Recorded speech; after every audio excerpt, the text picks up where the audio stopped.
It's fixing to be a hot one. So what I'm doing today is I'm giving a little bit of a tea review. Yep, that's right, a tea review. I've got this brand new, from the makers of Constant Comment, I've got the Cinnamon Express. It's a black tea. Take a look at that. I don't want any racist comments because that's the name of the tea. It's on the box. All right, so first taste test. Let's try this out because normally I'm not a huge fan of spicy teas like the whole cinnamon clove type combination. I'm looking at, I mix it with a little bit of honey. It's pretty smooth actually. For those of you that like the, what's that cinnamon whiskey? I'm not much of a whiskey guy. In fact, I'm not a whiskey guy. But I imagine that's probably what cinnamon whiskey tastes like because it's cinnamon based. Delicious stuff. Anyhow, here to talk about real estate strategy with you. So we all know the book Hold. Okay, the book Hold talks about if you're buying a cash flow property, it's going to be, you want to make sure that your portfolio is purchased 10% below market value. All right, if you're leveraging these things out. Okay, cash might be a little bit of a different story. You might have different standards. But when it comes down to handling market corrections, which we're in a bit of a shift right now, we really are.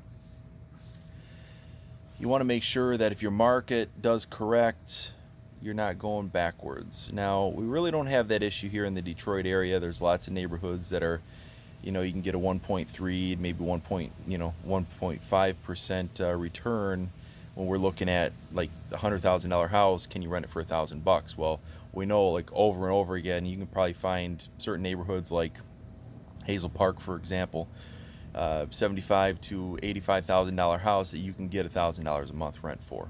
Okay, so that'd probably boil it down to maybe like a 1.3 return. So what is our strategy? What are we going to be looking at for in this one particular Hazelwood house comes to mind? I'm going to set this down because I'm getting my arms be getting a little bit tired. Get something to rest on. All right, so Hazelwood, that's the one that needs basement repair, and assuming that this guy's open to a subject to type financing, when we're dealing with subject to, can we identify what do we always just analyze a deal and look at $250,000 or $250 a month positive cash flow? Is that what we're looking to accomplish?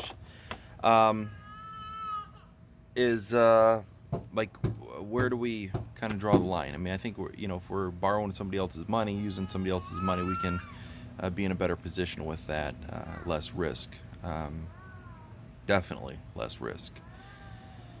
So that's a big question. Also the rest of the larger apartment complexes. If you look at something like that, 7-8 cap, something right in that area, is it something that we're going to pursue, or is it a cash on cash return that we have a stronger standard on? So it's a big question of the day. This when we're dealing with a house that has some check marks against it, like this Hazelwood place does. It's got the foundation issue. Maybe we have that guy fix it. We pick it up for $90,000. I think the place is on the market for 100, if I remember right. Should it be worth at least 110 over in that neck of the woods? Well, it should, at least. So it would meet that 10%. And I think maybe if we're looking, we just got to pick a direction and go, right?